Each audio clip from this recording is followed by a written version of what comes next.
¿Usted cree que hay motivos para hacer un plante a ese acto de mañana por la presencia del fiscal general del Estado? Hombre, hay motivos y hay razones también para no hacerlo. Desde mi punto de vista, razones para no hacerlo fundamentalmente está la presencia del rey y nosotros, fiscales y jueces, administramos la justicia en nombre del rey. Es un acto institucional muy importante en la justicia y esa es una razón para no boicotearlo de alguna manera. Ahora, la presencia del fiscal general del Estado en la situación en la que está él ahora resulta evidentemente ofensiva. ¿Usted va a acudir a ese acto de mañana? No, yo no voy a ir. Este no es un acto al que vaya la gente porque quiere, sino que le invitan. Sí, claro. Al estar uno fuera ya no me invitan, claro. ¿Y entiende que el líder de la oposición no vaya o lo considera una desconsideración a la figura del rey que usted mencionaba como efectivamente uno de los asuntos que hay que tener evidentemente en la cabeza precisamente para no realizar un acto de plante? Yo creo, bueno, este es un tema político que a mí se me escapa un poco. Yo creo que han hecho sus valoraciones y los políticos pues analizan las ventajas y las desventajas, los efectos y los contraefectos y ha decidido lo contrario. Yo estoy seguro que ha considerado también la situación en la que, en fin, el acto se ve con el rey presente. Estoy seguro que él ha considerado eso, pero luego deciden otra cosa, bueno, pues allá ellos hacen sus cálculos y en fin, cálculos políticos. Sí, no, claro. ¿Y en qué situación cree usted que queda la Fiscalía? No ya solo por el hecho de que el presidente del Gobierno hable de Álvaro García Ortiz como su fiscal general, sino por lo que comentábamos hace unos instantes en la mesa, porque incluso al fiscal general, la figura de la Fiscalía General, se la trata casi como si fuera la de un ministro más, incluso llegando a ratificar su presencia al frente de la Fiscalía. Es que es un bochorno esto. Bueno, en primer lugar, el fiscal general del Estado tiene, Álvaro García Ortiz tiene la presunción de inocencia. Eso para empezar, es decir, no vamos a hablar sin dejar esto claro al principio. Y sin dejar claro tampoco que hay 2.800 fiscales, aproximadamente, que no tienen en principio ninguna responsabilidad por las cosas que haga el jefe de la Fiscalía. Es decir, tiene la desgracia la Fiscalía, tiene la desgracia los fiscales que sirven actualmente la función, y especialmente los más jóvenes. Algunos ya llevamos años bregados y ya hemos visto muchas cosas, pero los más jóvenes se encuentran con un fiscal general del Estado que no es consciente de la categoría que tiene su puesto y la responsabilidad que tiene su puesto. Un ministro del Gobierno, pues esa es la desgracia que tenemos aquí, que este hombre se considera tan vinculado al Gobierno que establezca usted el rango que quiera, ministro o director general, porque el nivel... Ni siquiera ministro, ¿usted cree que hasta lo rebajan a ponerlo de subsecretario para ponerlo así un poco a un nivel más elevado, pero desde luego de ministro él está claramente subordinado al Gobierno. Y claro, este tipo de situaciones para la Fiscalía es devastadora. ¿Y usted por qué cree, usted que le conoce bien, usted que ha discutido, que ha trabajado con él, usted por qué cree que Álvaro García Ortiz no deja el puesto? Hay fundamentalmente dos grandes teorías. Una que dice que no dimite, que no se va, que no deja el cargo porque se lo pide el Gobierno para utilizarle como parapeto. Y la otra gran teoría es todo lo contrario, la que sostiene que Álvaro García Ortiz no dimite, no deja el cargo como fiscal general del Estado porque eso le ayuda a poder defenderse mejor, entre otras cosas porque en el juicio cuando se siente en el banquillo el fiscal va a ser un subordinado. Pues mire, no lo sé. Desde luego la segunda opción viene avalada por los hechos. Es decir, este señor se lleva defendiendo desde la posición de fiscal general del Estado, a veces con falsedades evidentes, a veces con presiones que no son procedentes sobre los fiscales que llevan los asuntos, se lleva defendiendo desde el primer momento desde su posición de fiscal general del Estado. Y se lo he reprochado muchas veces cuando tenía en el Consejo Fiscal esa oportunidad. Digo, esto no puede ser. Y esa es una posibilidad. Yo tengo la idea de que la resiliencia es buena hasta que se cruza una frontera, entonces ya empieza la cara dura. Es decir, que hay unos límites que hay que tener mucho cuidado de no pasar, ¿no? Es decir, es que te conviertes en un jeta. Entonces yo no sé dónde estamos, pero desde luego la resiliencia extrema que está apuntando este hombre en este tema, pues tiene que obedecer a una causa. Que no le dejen, también puede ser, porque su presencia al frente de la Fiscalía General del Estado es indudablemente conveniente para el Gobierno. El Gobierno tiene ahora una ventaja en relación con un fiscal general del Estado, digamos, no manchado, y es que lo puede echar cuando quiera. En el momento en que quiera hacer algo, es que no tiene ni que decretarlo, porque las causas de cese del fiscal general del Estado están tasadas y están recogidas en el Estatuto del Ministerio Fiscal, pero una de ellas es el incumplimiento grave de sus funciones. Claro, un fiscal respecto del cual se abre el juicio oral, un fiscal general es que viene de suyo el que el gobierno puede echarlo. Simplemente con llamarle, pues el fiscal general del Estado se va. Si lo tienen en esa posición y además resulta que al fiscal general del Estado le conviene defenderse desde la posición de fiscal general del Estado, por lo menos hasta ahora, ya veremos en el juicio oral, las cosas son diferentes, pero toda la fase de instrucción pues le conviene a él. Pues bueno, tenemos ahí dos claves posibles. A unos les conviene, los que pueden echarle les conviene, y a él también le conviene. Ahora les doy la palabra también a nuestros analistas que arden en deseos de preguntarle, pero antes por tenerlo yo claro. Entonces, ¿usted cree que este fiscal general del Estado, Álvaro García Ortiz, ha cruzado esa línea roja que usted mismo ha establecido de un exceso de resiliencia para convertirse ya en un cara dura? ¿Qué es lo que creo? Pues bien, no lo sé, pero vamos... a mí me suscita la duda, claro. Yo tengo la duda si estamos ante un jeta, pero hay que enfocar las cosas desde el punto de vista estrictamente personal. Creo que es equivocado, porque aquí le conviene a todo el mundo que está en este asunto. Al gobierno le conviene, indudablemente. Es impúdico para mí, que defiendo un fiscal general de Estado independiente, el ver cómo el gobierno va hablando de su fiscal general del Estado, yo apoyo al fiscal general del Estado, es inocente, llegó a decir el presidente del gobierno el otro día, dictando ya sentencia, es decir, él valora las pruebas, dice no hay pruebas y por lo tanto es inocente. Digo, pero bueno, pero ¿esto qué es? Esto para mí resulta impúdico, aparte de un ataque al Poder Judicial sin ninguna duda. Es decir, que ahora, ¿quién tiene que reaccionar contra este ataque al Poder Judicial? El fiscal general del Estado. El fiscal general del Estado tiene como misión defender la independencia de los jueces. Claro, estamos aquí en un círculo de cosas raras a las que se le da un aire de normalidad, con aire así campanudo, serio, y esto es un ataque al Estado de Derecho completo, de arriba abajo.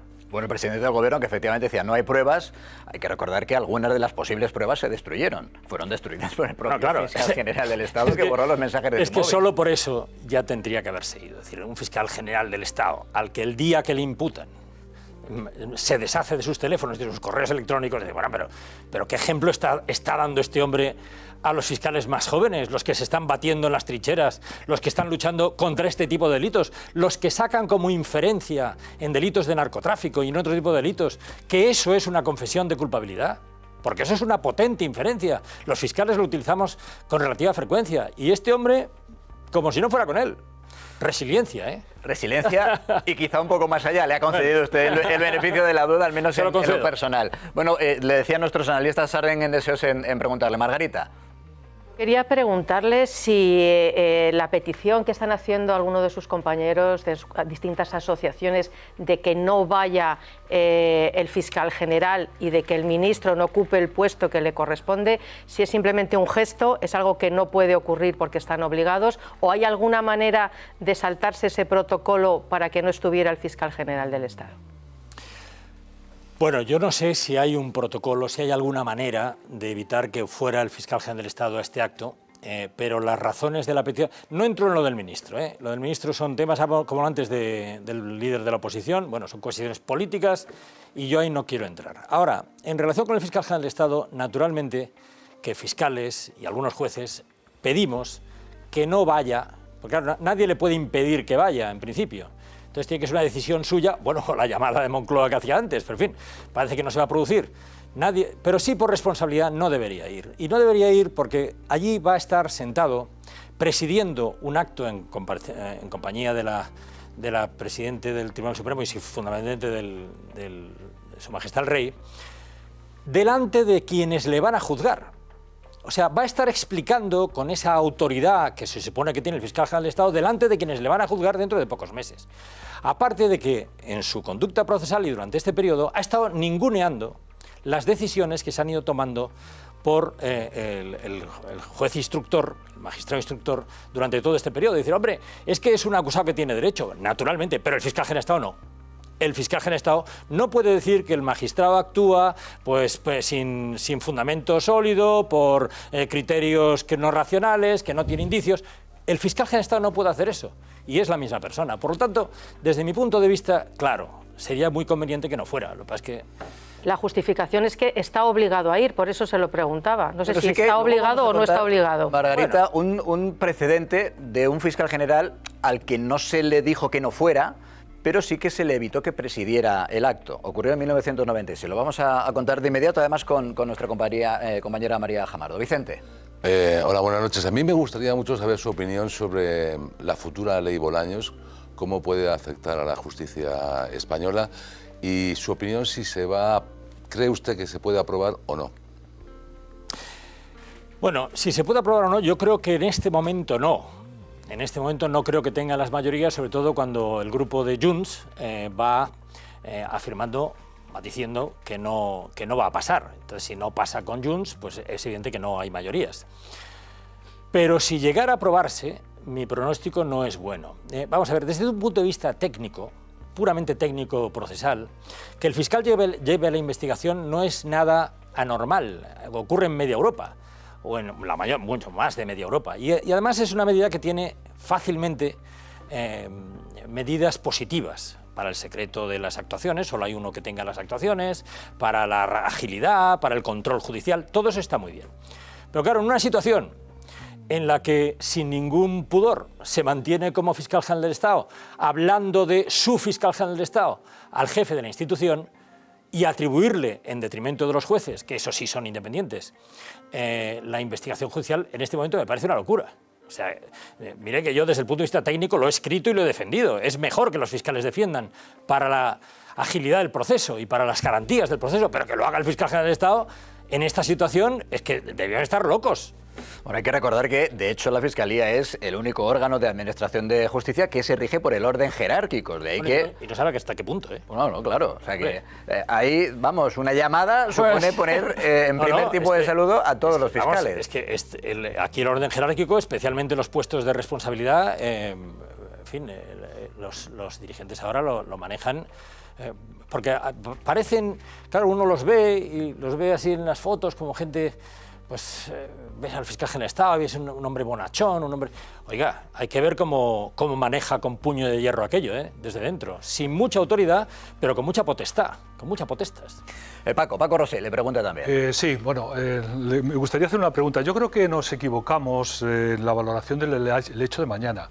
Es evidente que el fiscal general del Estado no dimite, porque si quisiera nadie lo va a frenar, que dimitiera y se marchara a su casa, parece bastante obvio.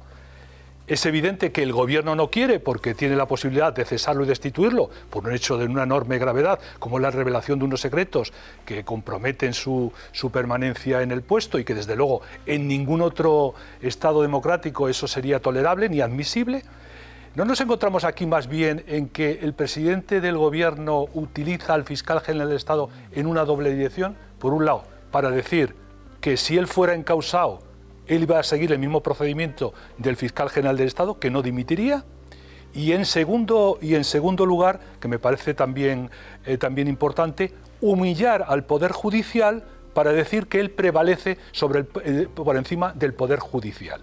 Y en ese sentido, digamos que el fiscal le sirve para una ceremonia en la que mañana se van a encontrar pues, un hecho absolutamente inédito, en el que ciertamente la apertura del año judicial no va a ser aquello que decía Hemingway, va a ser una fiesta como el París de Hemingway, sino que realmente va a ser una ceremonia de difuntos, en el que va a darse un pésame por el sentido, es decir, por la degradación y por el intento de eliminar la independencia judicial. ¿No cree usted que tiene más ese sentido que entrar en otros dimes y diretes sobre la presencia?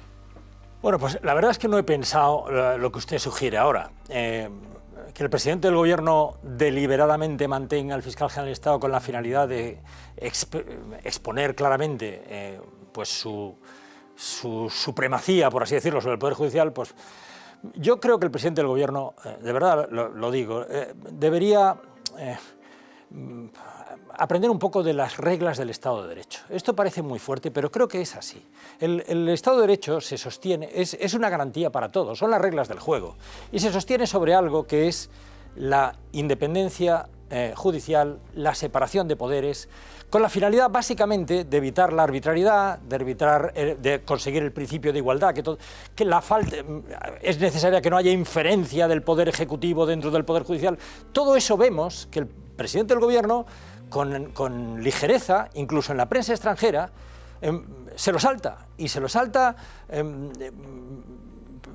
afirmando ligeramente, desde mi punto de vista, que hay jueces que, precisamente después de hablar de los jueces que le afectan a él, que se saltan, que actúan por criterios políticos. Eso es lo contrario de lo que exige el respeto por el Estado de Derecho, porque genera desconfianza en la justicia. Por lo tanto, que el presidente del Gobierno, por así decirlo, con el Poder Judicial, actúa con ligereza, no creo que sea preciso llegar al acto de apertura de tribunales. Pudiera ser que tuviera usted razón y que fuera esa la motivación, pero creo que ya lo hace de manera independiente, vamos, de manera al margen de esta consideración. La ley de amnistía, por ejemplo, al margen de que el Tribunal Constitucional haya dicho lo que ha dicho, para mí es un ataque clarísimo al Estado de Derecho, es una ley retroactiva, particular y que lesiona el principio de igualdad. El nombrar a magistrados del Tribunal Constitucional, a exministros, o fiscal general de Estado o una exministra, son lesiones del Estado de Derecho, porque alteran lo que debe ser la independencia de la justicia. Todo ese tipo de cosas se vienen haciendo aquí con normalidad, vamos tragando una detrás de otra a lo largo del tiempo, le damos aire de normalidad, pero es que no lo es.